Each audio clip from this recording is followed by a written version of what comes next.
Hello, my name is Dorin Ellen Baldotan in Tzfat in Israel. It is now just a couple of minutes after midnight on December 30th. And I finally am able to formulate something that happened to me on December 25th, which is the Christians' Christmas Day. I was so overwhelmed by the experience, I didn't know how to process it myself, didn't know how to relay it to you. So I've been keeping it to myself for a few days until I guess it worked its way into my system enough for me to be able to speak about it.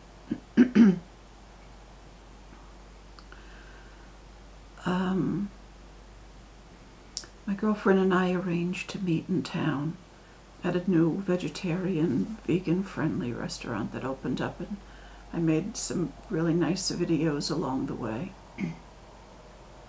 We've been having a lot of rain this winter, which is really a blessing. And, excuse me,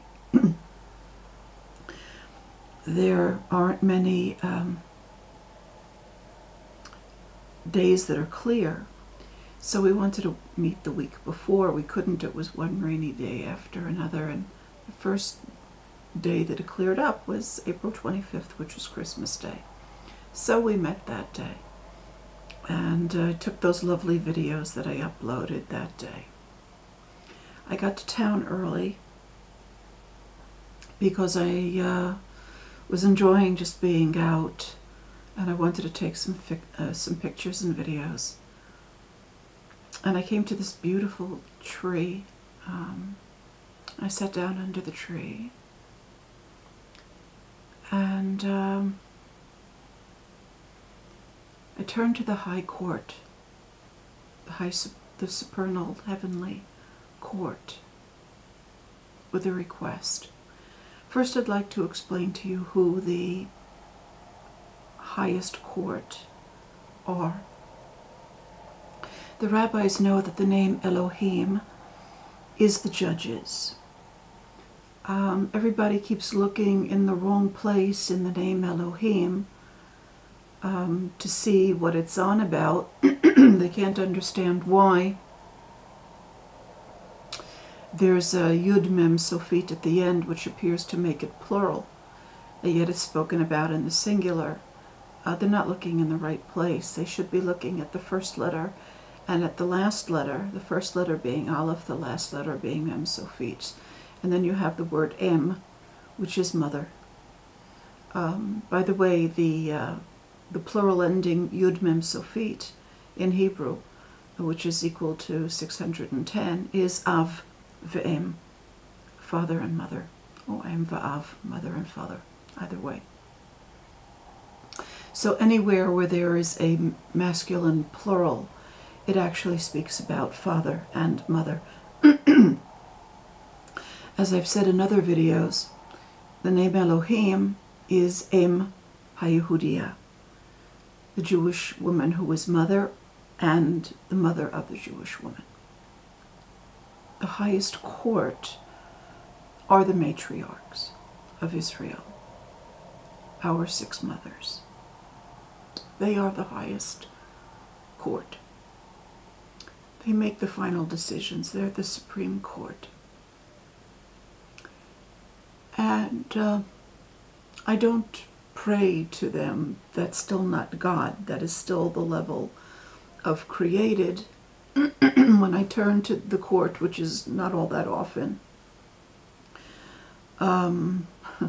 it's not like I petition the Supreme Court every day. I speak to them as mother, because they're the mother of all Israel. Collectively, they're one. And they also are the mothers of many Gentiles as well. And I said to them, Ima, I have a request. I request that Yeshua ben Miriam be allowed to come back to earth and be able to explain his position himself, both to the Jews and to the Gentiles, because there's absolutely no doubt in my mind that what he actually said has not been accurately recorded. And I think that there are things that he said that would he explain it himself, the rabbis would better understand it. For some reason, saying all this is making it hard for me to breathe. So please excuse me, but I need to say these things to you. And I said, and also there are Gentiles that need to hear what he said in his own words. And I would request that he be allowed to come to earth and speak in his own name. And I got up and I continued along my way, and I met my friend for lunch. And I had a beautiful day. And on the way back, the sun was just beginning to set. I'll explain the significance of the sun beginning to set.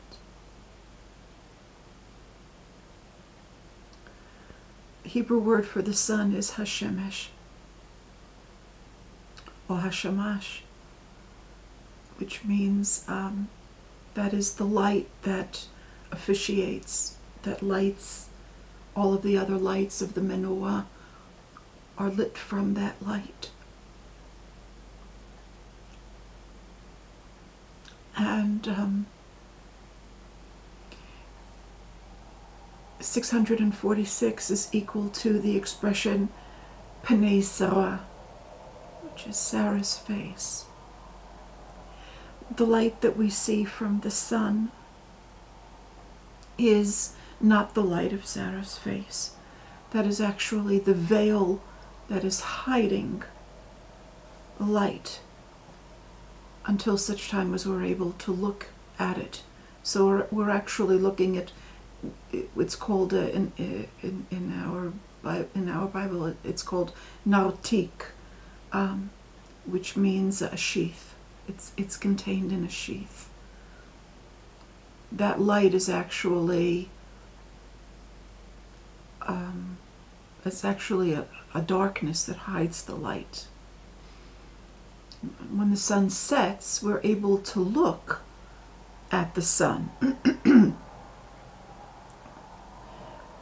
Usually the light is so bright when it's at high noon that even the sheath is impossible to look at for very long, but at sunset we can look at it, and the sun set. And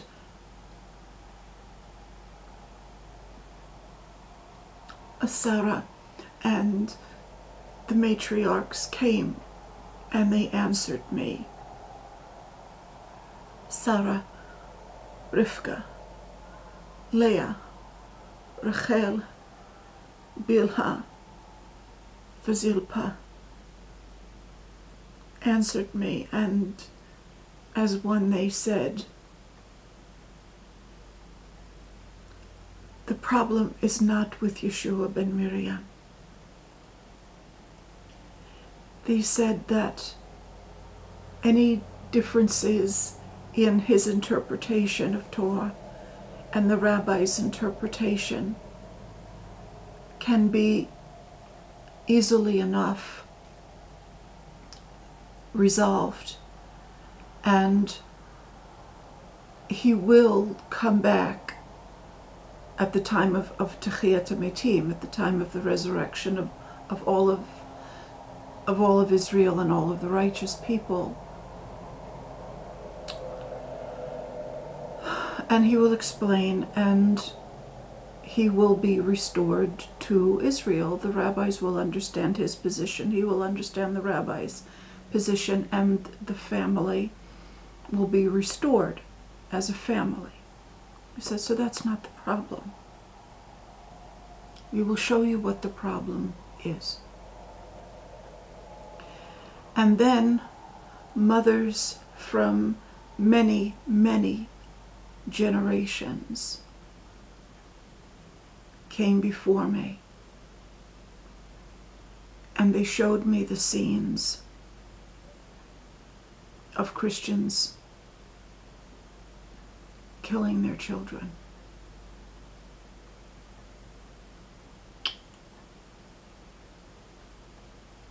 One after another after another.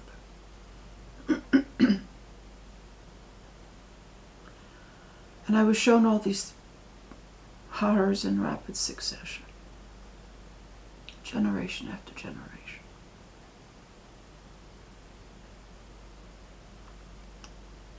And then I was told, Yeshua ben Miriam has no intention and will not be allowed to come back to the Christians. He has no desire to. His only desire is to be restored to the family of Israel in good graces. The Christians simply do not deserve to know that truth because they reject it. You so reject it that even if he were to come back and tell you, you wouldn't accept it.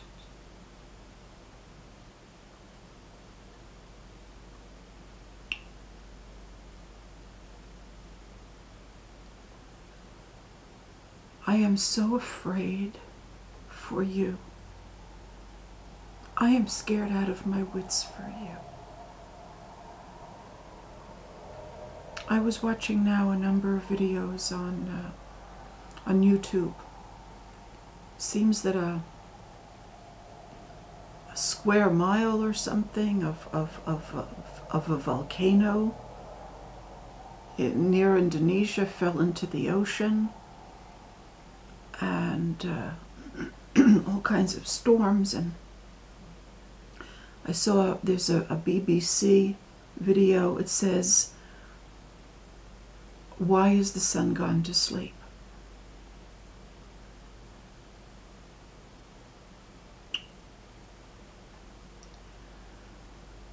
I just explained to you that the sun is Sarah's face. You are experiencing a solar minimum and being frozen out because the mothers in Israel have turned away from you. They are so disgusted by your lies and by your slander.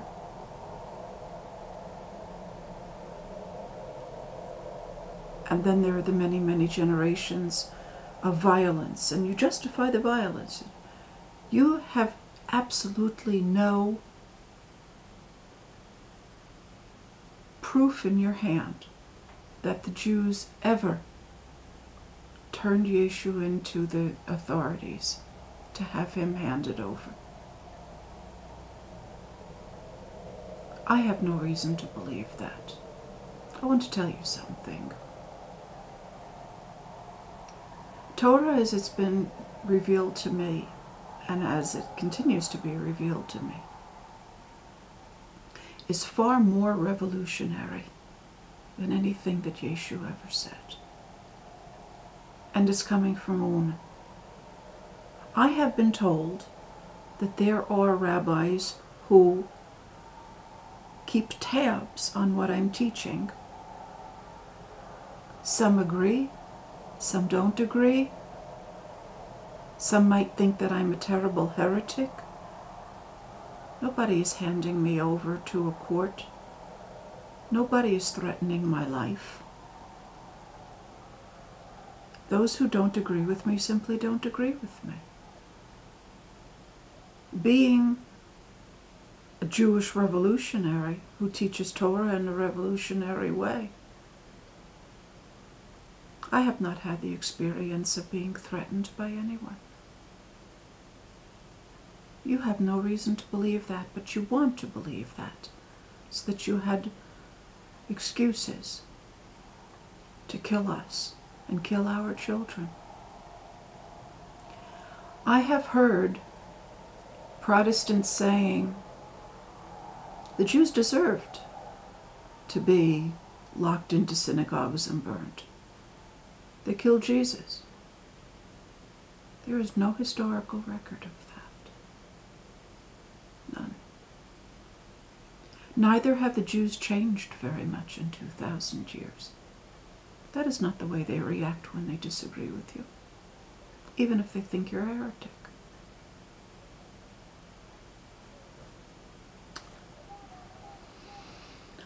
I once saw a comment on YouTube. Someone said, it'll be wonderful when all the Jews are dead, when Jesus comes back and all the Jews are dead.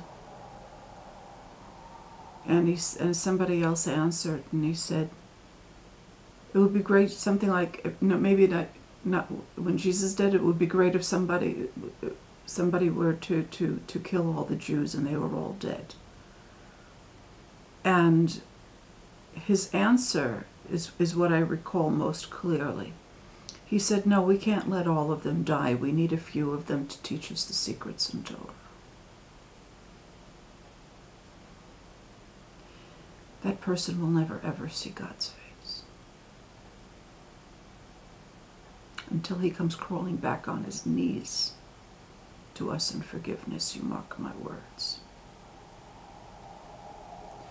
No Christian who has ever blasphemed against Israel, who has ever cursed Israel, who has ever presumed to take Israel's place, who has ever presumed to interpret our Torah better than we, who has ever harbored a desire to harm Israel in any way, or overtake Israel in any way, or storm Israel's house, or steal Israel's throne, will ever see the face of God. And if you don't believe what I'm saying,